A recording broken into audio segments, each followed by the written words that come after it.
প্রথমে বলবো যে আরিফিন শুভ অনেক দিন পর কামব্যাক করছেন। এখন তার কামব্যাকটি কতটা রাজস্বিক বা কতটা সাকিব খানের সিনেমার পর বক্স অফিস কালেকশন করতে পারে সেটা হচ্ছে একটা দেখার বিষয় থাকবে।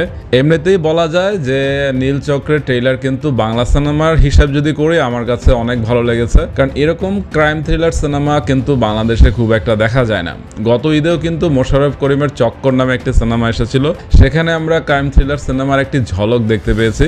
তো নীলচক্রের মধ্যেও কিন্তু আমরা এরকম একটি ক্রাইম থ্রিলারের গন্ধ পাচ্ছি। তো এখন কথা হচ্ছে আরিফিন শুভ আসলে এরকম চরিত্রে নিজেকে কতটা খাপ খাওয়াতে পারবেন। এমনিতে ট্রেইলারটি যেভাবে শুরু থেকে শেষ পর্যন্ত সাজানো হয়েছে আমার কাছে ট্রেইলারটি খুবই ভালো লেগেছে। আরিফিন শুভ বাদেও এখানে যারা অভিনয় করেছে ফজলুর রহমান বাবু কিংবা মন্দিরা, তো তাদের প্রত্যেকটি ক্যারেক্টারই কিন্তু রহস্য জাগাতে সক্ষম, এবং এই নীলচক্রের ট্রেইলারে ফজলুর রহমান বাবুকে নতুনভাবে পাওয়া যাবে এবং তার চরিত্রটি কিছুটা রহস্যঘেরা থাকতে পারে। ট্রেইলারে যতটা সিম্পলভাবে দেখানো হচ্ছে ফজলুর রহমান বাবুকে, মনে হচ্ছে না যে পুরো সিনেমাতে তার ক্যারেক্টারটি ওরকম সহজ সরল হবে। এখন বাদ বাকিটা আমরা সিনেমায় বুঝতে পারবো। আর একটা কথা বলতে চাই যে মালায়ালাম ইন্ডাস্ট্রি কিন্তু বিগত কয়েক বছরে ক্রাইম থ্রিলার সিনেমা বানিয়ে নিজেদের ইন্ডাস্ট্রিকে অনেক দূর নিয়ে গেছে, এবং নতুন নতুন কিছু নায়কও কিন্তু উঠে এসেছে। এখন বাংলাদেশেও ক্রাইম থ্রিলার সিনেমা শুরু হয়েছে।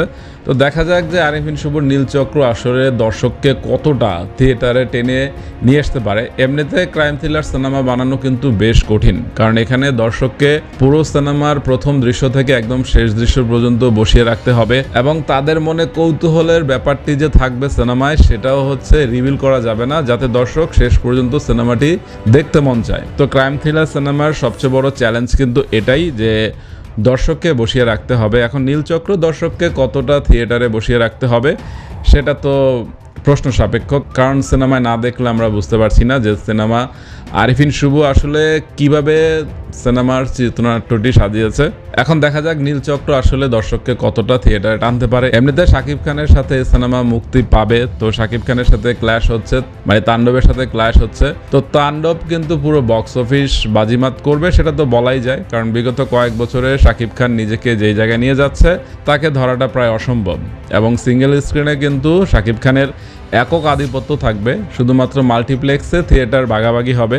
তো এই ভাগাভাগির পর্যায়ে আরিফিন শুভ কতটা থিয়েটার পাবে সেটাও প্রশ্ন সাপেক্ষ। দেখা যাক আরিফিন শুভ নিজের জায়গা কতটা তৈরি করতে পারে। গত ঈদে কিন্তু সিয়ামের জঙ্গলি কিংবা হচ্ছে আফরান নিশোর দাগি কিন্তু মোটামুটি বক্স অফিসে ভালোই করেছে বরবাদের সাথে।